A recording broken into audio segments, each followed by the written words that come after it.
I just got done completing a new indie game by a super small studio named Lunar Chili, the title being Time Survivors. This game does a lot of cool stuff and has quite a few neat features that you unlock as you play through the game. Before I get started, my name is Twig, and I thought it would be cool to start a series of videos on YouTube where I review games that I 100%. I've been perfecting games for a while now, and last year I started writing reviews for games that I complete on Steam. I just thought that I might make a few videos covering some new or old games that I've played through and experienced to the full potential to inform maybe a few more people about them. With that said, feel free to add me on Steam. My profile will be linked in the description below. I'm currently grinding to 700 perfect games and want to experience a wide variety of different genres as possible along the way. Time Survivors is a bullet hell action roguelike indie game that I first came across about 2 weeks ago. I had been craving another vampire survivor-like game for a while now, so I wanted to give this one a try since the release date was coming up and they had a demo available, which they still have available even after release, which is super cool. I tried out the demo to see how it played and was pleasantly surprised at the amount of content that was there. Apparently, there was a prologue demo that the devs put out a long time ago to get feedback from players, kind of like an alpha, and then they released an updated version of that demo for their beta stage. I put in about 15 hours or so into the Chapter 0 demo beta version of Time Survivors when I found out from the discussion board that your progress would carry over to the main game. Honestly, I didn't know what to expect in terms of how much content would be changed or added to the full release, but I was pleasantly surprised at the changes in content that they did put in. The description of Time Survivors on Steam is the most historically inaccurate roguelike ever made. The devs wanted to create something that was fun to play at a price that wouldn't break the bank. Coming in at $3.99 for the first week of release, this game, in my opinion, is a complete steal. The main premise of the game is to survive the timer and slay hordes of minions just like many of the new games to the survivor-like genre. There are 8 total characters in the demo, while there are 12 in the full game, and there are a total of 2 maps currently in the demo, with 5 total maps in the full game, with one of the 5 being a unique side-scroller level. When I originally saw this, I thought of the library level in Vampire Survivors or the viaduct level in Halls of Torment, but I was surprised to find it is a constant moving level where if you go off the screen, you die and the run ends, which happened to me a few times from getting caught on columns or bushes. The characters were super cool to unlock and experience different builds with. You start out with Claire, who is supposed to be a unique character to the player, with all the other unlockable ones being historic heroes or anti-heroes of our history. Each hero or anti-hero has their own special abilities and stats that can be upgraded using materials and gold that you get by doing run after run, defeating mini-bosses, or completing a time trial while trying to survive all sorts of creatures. I was worried at first after playing the game for a few hours that the upgrade materials, which are called the Time Crystals, Beast Hearts, and Damascus Steel, would be hard to farm because you really don't get very many of each during a run, and each character uses quite a few of them to level their stats up. But it wasn't too long until I found out by unlocking the Chrono Forge, which is basically an exchange bank, you can exchange gold for all these upgradable items.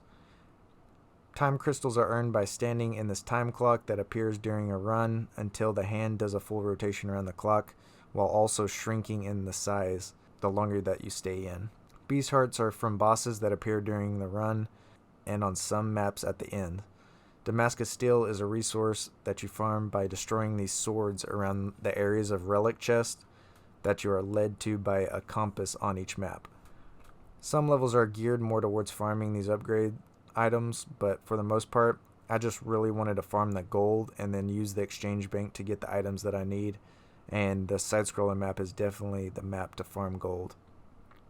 If you're playing the demo version, this map isn't available, and neither is the Chrono Forge, so that's why I was worried about maxing out each character's progression. So, moving on to the characters, you start out as a girl named Claire, like I said before, who is supposed to be you traveling through time as the explorer meeting all these other characters with insane powers and abilities. One of the cool parts about this game is I thought the dev team did really well with the special abilities and weapons that they gave to each hero or anti-hero.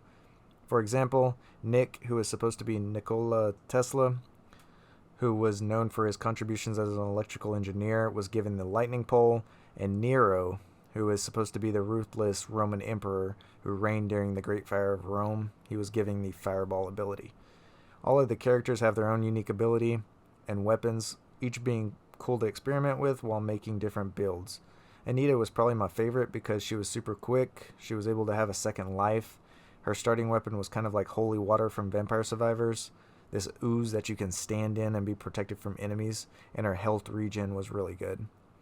I beat all the levels with her, and I think I played with her the most.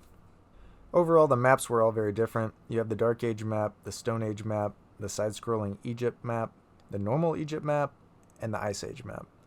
Each one has a very unique experience, and they have their own unique enemies, bosses, and strategies to outlast. My favorite was probably the first map, which is the Dark Age. Gameplay felt a lot like Vampire Survivors, and I know I keep comparing this game to it, but it really seems like there was a lot of inspiration from it.